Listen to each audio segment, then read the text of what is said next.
Hello guys, it's been so long since I made the last video recording. Today we're going to be basically making a video on libraries. And you do have to do a couple of things before you get into the tutorial, which I've already done. And I'll show you on this. So you can't do it personally on this. Actually, you can. So basically, what you want to do first. Number one, you want to open your Visual Studio Code editor.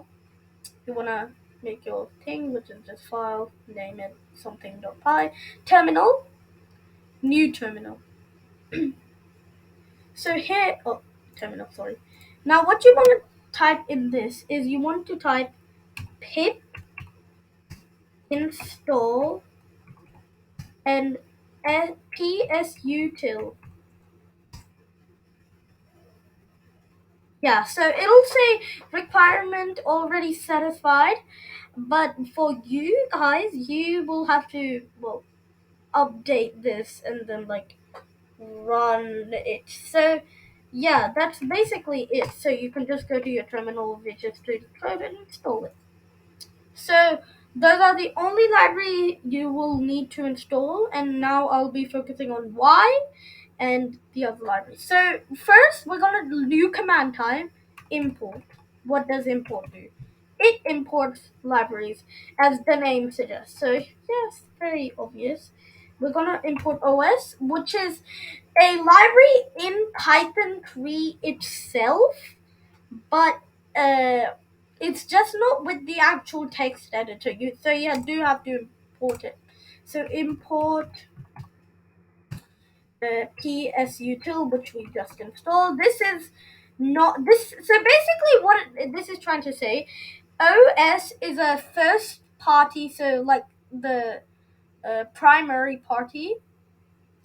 So it's basically like installed in the folder you installed Python in.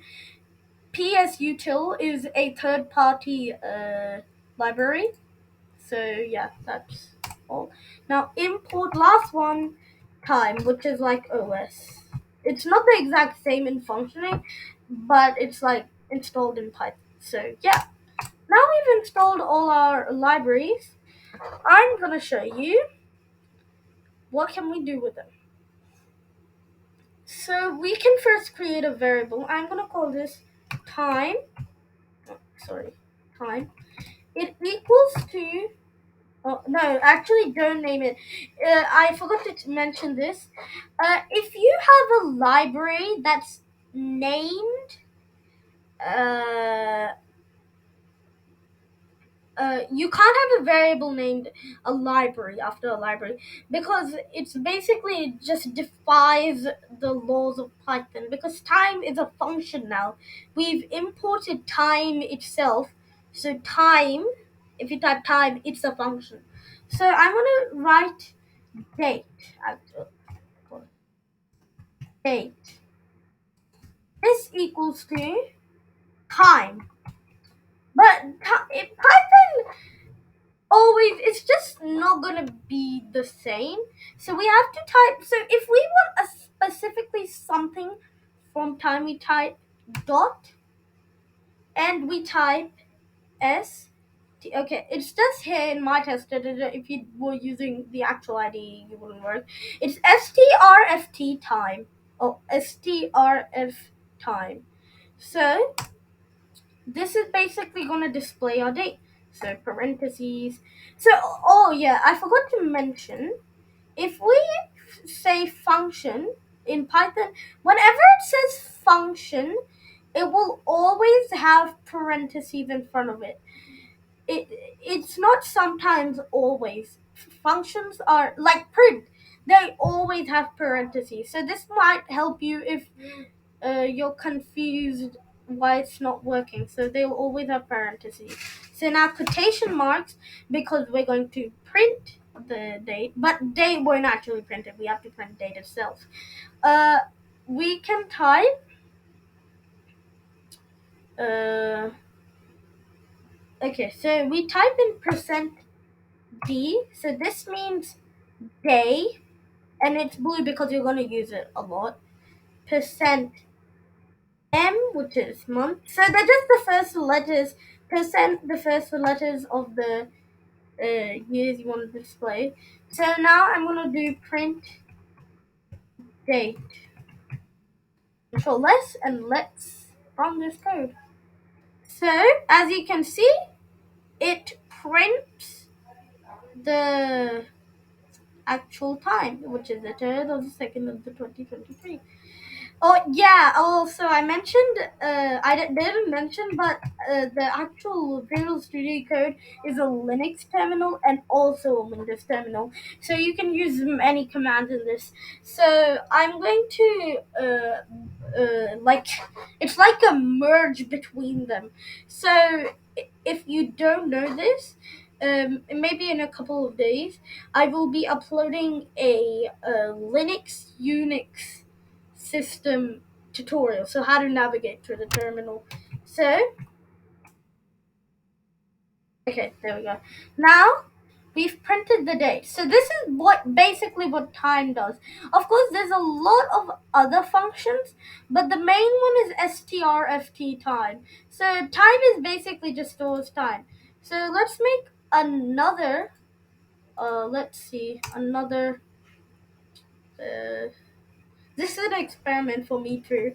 Let's say RET. I don't know what I'm doing. It's just a variable I'm creating, and I want to make it equal to time.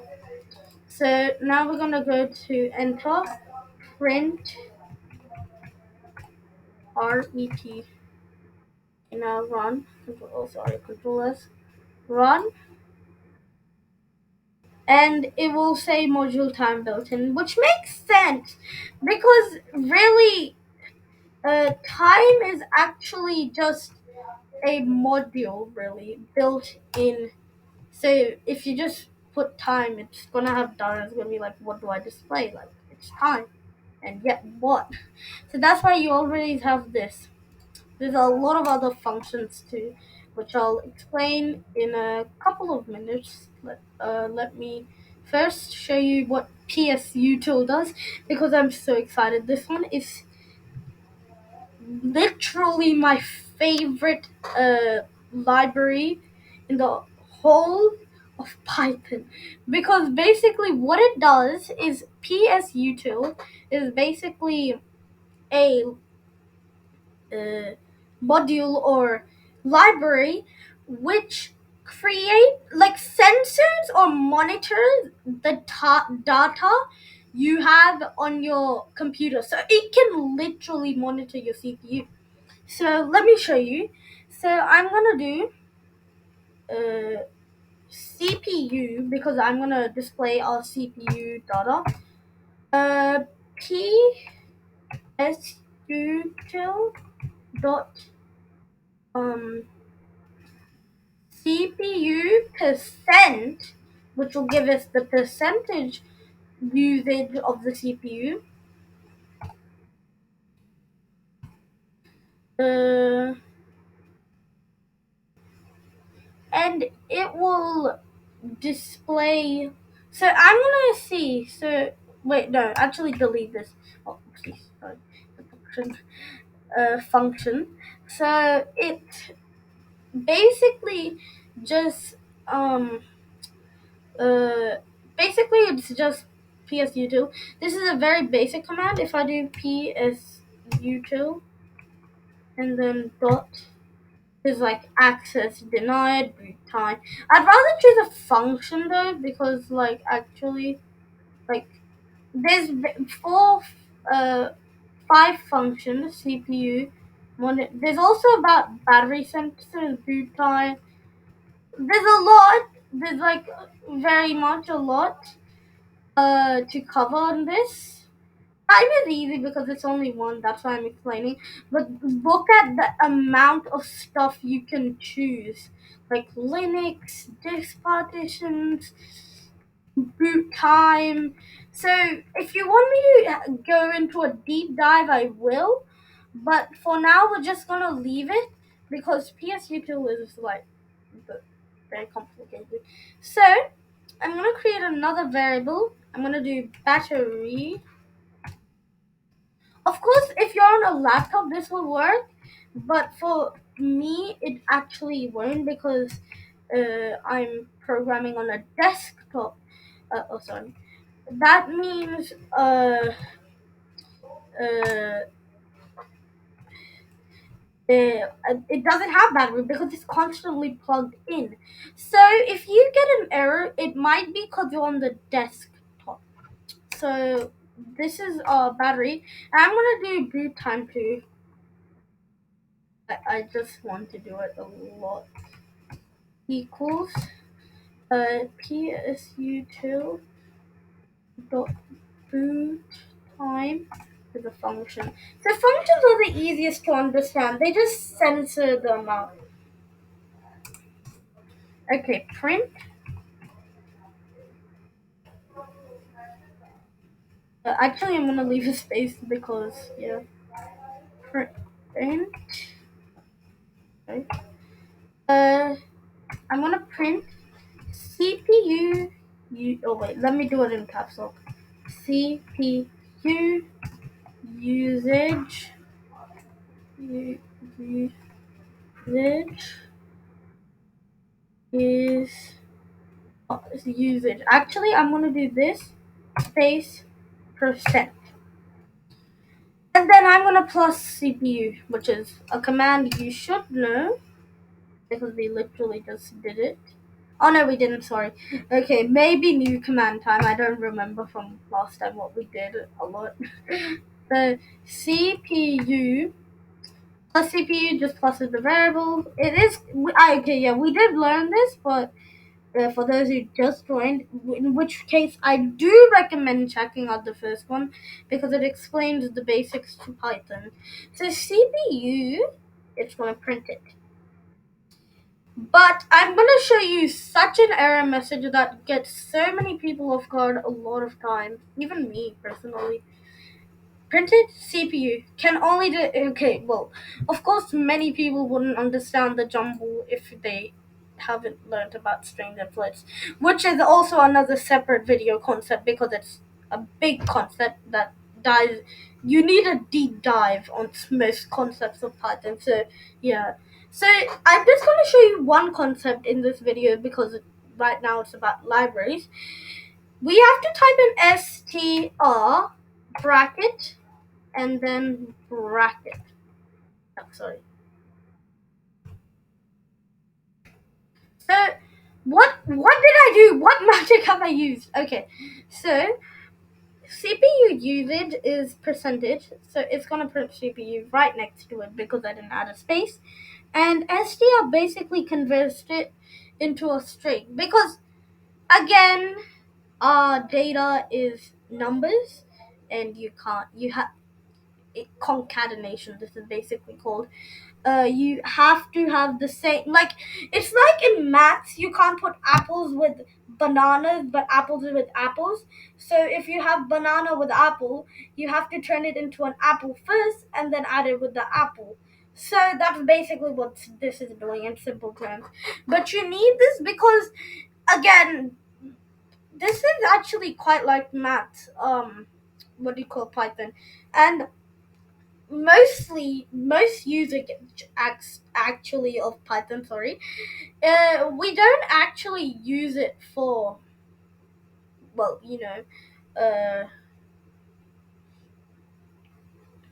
stuff. We use it for data. So that's a cool fact you learned about Python. Print function, battery life space percentage, then space. Oh, sorry. Oh God, no! I've made a mistake. And battery, sorry, STR battery. See, even I get confused a lot.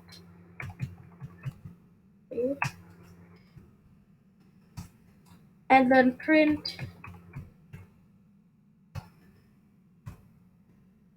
boot time is, well, I'm just going to leave a space. loss, sorry, loss, str, just time. Yes. Let's run this. As you can see, this is how many seconds of boot's in. And yeah, that's kind of cool. So that's basically what libraries do. They're modules you use in Python to monitor data. So we can now actually make something from this. So I was thinking about making an operating system, but again, it's very uh, time consuming. So yeah, and it's already going to be very big and like memory. So I can't show too much more. But basically, to sum the whole episode up for you guys, libraries, they import data that you can't find in main Python. So the modules is what the Python language refers it to. They're very useful, especially PSUtil. And yes, so basically they're very amazing things you should clearly use. So thank you for watching my video, and I hope you learned something new for now.